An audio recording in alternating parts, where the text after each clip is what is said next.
es el académico Fernando Carrión, de la Flaxo, porque al revivir el Ministerio del Interior, nace la esperanza de que ya las cosas comiencen a mejorar, de que el combate a la delincuencia, al sicariato, ya tenga un organismo diferente, una institución diferente al Ministerio de la Política, y eso suena muy bien.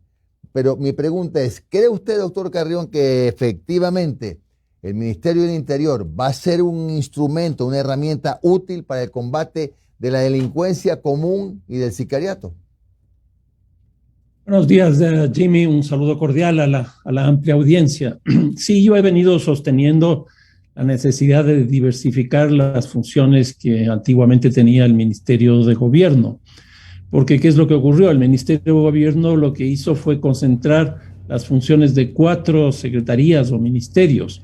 El Ministerio Coordinador de la Seguridad, el Ministerio de Justicia, la Secretaría de la Política y el Ministerio del Interior.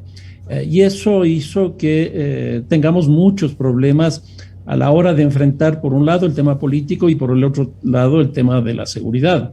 Yo recuerdo, por ejemplo, el día en que el presidente Lasso presentó a la Asamblea Nacional el famoso proyecto Creando Oportunidades, donde obviamente la ministra tenía que estar presente en la Asamblea, pues a la tarde estalló el tema de las cárceles, con lo cual ella tenía que estar también en el tema de las cárceles.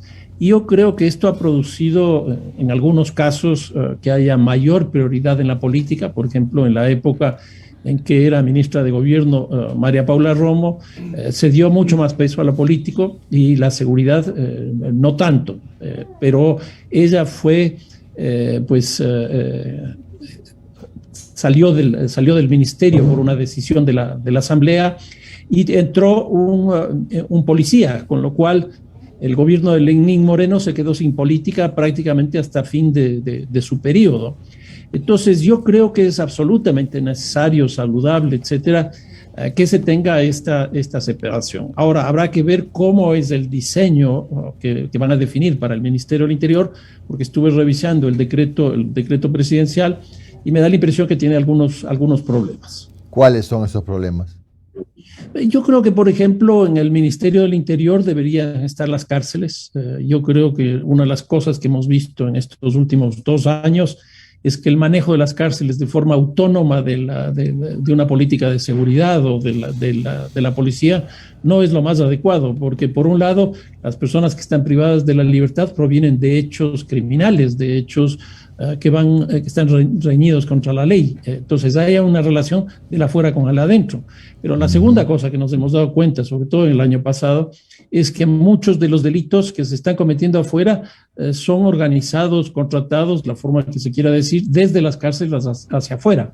Entonces esto no puede ser manejado con una secretaría como es hoy día, el SNAI, absolutamente autónomo, sino que tendría que estar vinculado con la estructura general de las políticas de seguridad ciudadana. Claro, y bueno, ya que habla del tema de las cárceles, otro problema muy serio es de la extorsión, esta oleada de llamadas extorsivas, de amenazas que se están recibiendo en todo el país, las famosas vacunas, la oferta de protección, y dicen que la mayor parte, por no decir todas estas llamadas, o estas presencias de fulanos representantes de gente que está dentro, vienen justamente de las cárceles.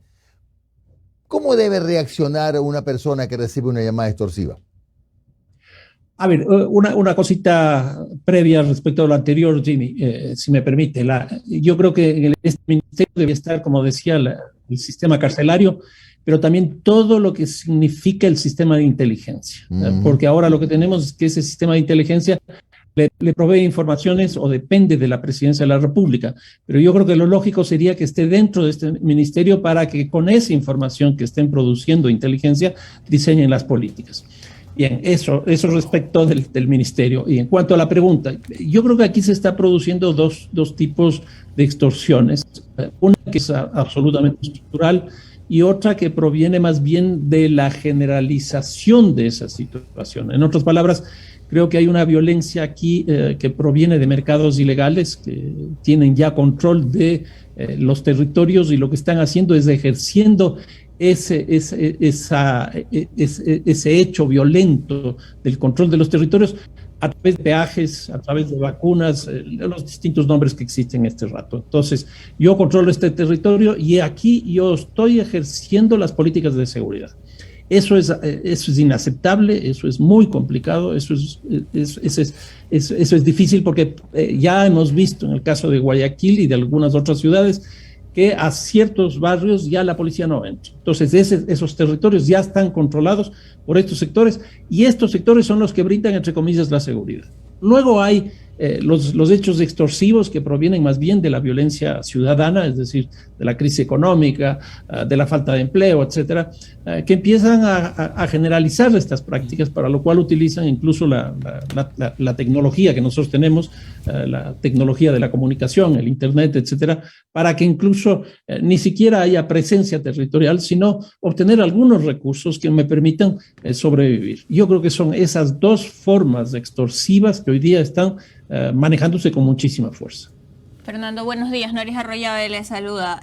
¿Cómo puede hacer el Ministerio de Interior, que ahora se ha creado, para trabajar de manera, no sé si conjunta, pero de manera articulada con los gobiernos, sobre todo locales, que son los que conocen los perímetros ya en el territorio, y se ha hablado de un trabajo en conjunto con la ciudadanía? Algunos han dicho que se les está endilgando responsabilidad a los ciudadanos, que es de carácter más de inteligencia, ¿no? Pero ¿cómo se puede articular un trabajo realmente estratégico con los gobiernos locales desde el gobierno central?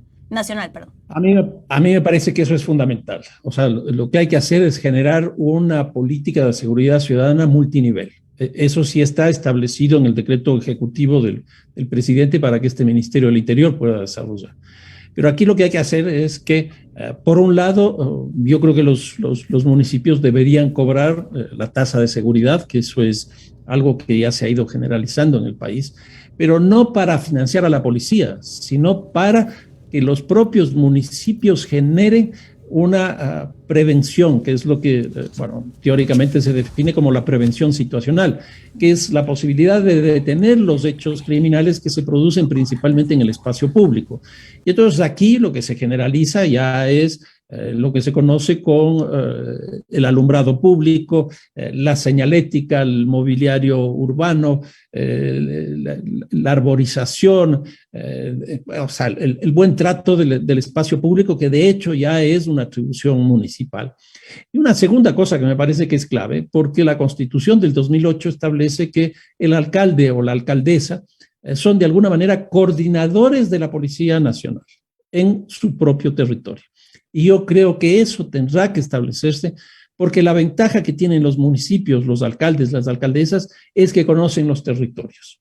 Y entonces aquí me parece que habría que establecer estas tesis que ya se venían manejando tiempo atrás, de lo que son los distritos, las zonas, etcétera, porque una buena política que ha habido en Chile es justamente establecer esos territorios para, en función de las características que tiene cada uno de esos territorios, en términos criminales, en términos de los servicios, etcétera, es poder ir asignando los recursos que tiene el sector público. Cuando hablo del sector público me refiero al nacional, provincial y local, para el control y la disminución de la violencia. Es decir, en tal zona que se caracteriza por cierto tipo de violencia, le corresponderían motos, bicicletas, automóviles, o le corresponderían tal número de policías, o en su defecto tales acciones de inteligencia, etcétera, etcétera. Yo creo que esa relación sería muy útil entre el gobierno nacional y los gobiernos locales.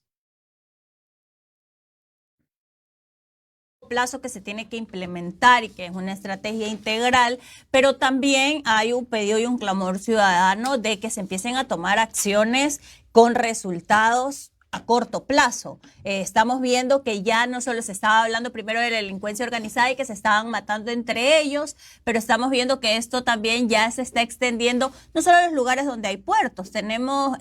Acabamos de dar una noticia que en el Empalme 5 muertos en un día, en ya zonas chiquitas, en el Tena vimos el otro día 3 muertos. Entonces está llegando ya todo este crimen y delincuencia organizada a lugares donde antes no veíamos estas cosas. ¿De qué forma el gobierno nacional, a través del nuevo ministerio que ha creado, puede empezar a realizar acciones que sean a corto plazo tangibles también para la ciudadanía y que generen un poco más de calma? Sí, si uno simplemente proyecta la información que hemos tenido en estos 3 primeros meses de este año hacia diciembre, es decir, si nosotros dividimos el número de homicidios que se han producido en enero, febrero y marzo para el número de días y eso multiplicamos por 364, eso nos da una cantidad que supera la tasa de homicidios que tuvimos el año pasado, que fue 14.6. La impresión que yo tengo es que esto estaría llegando a fines del próximo año a una tasa de 18 o 19 homicidios por 100.000 habitantes. Si eso es así, el Ecuador habrá dejado de ser un país con tasas bajas de violencia, porque el promedio que existe en América Latina es de 17 homicidios por 100.000 habitantes y pasaría a ser uno de los países más violentos de la región. Esto tiene implicaciones políticas y tiene implicaciones económicas, porque si esta información se difunde, como generalmente ocurre, a través de los rankings y a través de la información, lo que va a ocurrir es que va a empezar a venir menos gente y el turismo va a seguir siendo golpeado.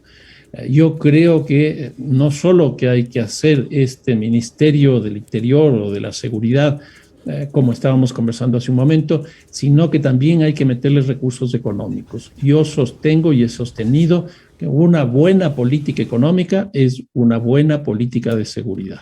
Fernando, buen día. Omar Jaén te saluda. ¿Cómo has estado? ¿Qué tal, Omar? Qué gusto. Rapidito en honor al tiempo. ¿Lo veremos en la papeleta del 2023? ¿En qué papeleta de equipos de fútbol? La alcaldía de Quito. Todo demos vuelta. Estamos dándole vueltas. Probablemente la próxima semana tengamos ya una decisión. Perfecto. Gracias, Fernando. Gracias, Fernando. No, a ustedes.